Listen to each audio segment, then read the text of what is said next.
The problems didn't end there for Bubba the camel, who had a long journey ahead when rescuers realized his teeth were in really bad shape, preventing him from recovering.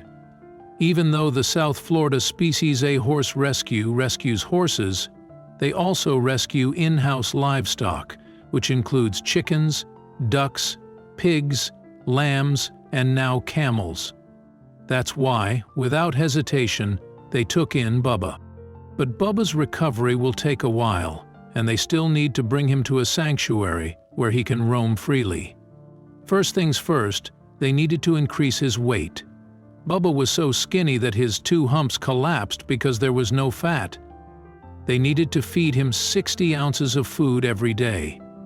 The problem is his teeth are so bad that it hurts to eat for Bubba.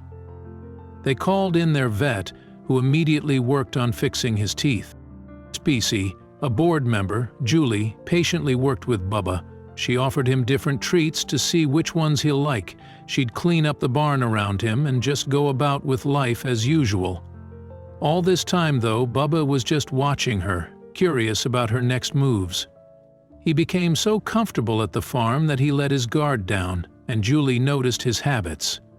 When he goes down to rest, he would roll his head around the sand, like he was giving himself a bath, Julie shared. And then he'll yawn like 5 times in a row with his mouth open wider than my head. And then he'll roll over and pass gas.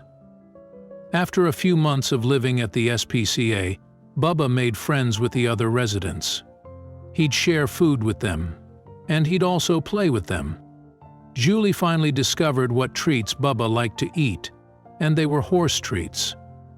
After that, it became easier to feed him, and the weight gain started. His coat shone and no longer looked matted, and his humps were finally gaining fat again.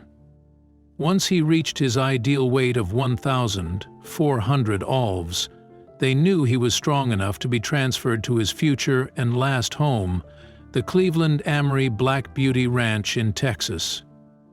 Bubba arrived during the night at the Black Beauty Ranch and was met by Christy, the wildlife team lead at the ranch. They let him walk out freely and call the shots. Before he could live freely at the ranch, they had to quarantine Bubba first for 30 days as part of his adjustment period. He's gonna have choices. He can go as he pleases. He can sit in the sun and relax and eat as much grass as he wants to. He can interact with the other animals. He has all these choices that he never had before. He's going to have freedom, Julie explained. Bubba's finally home.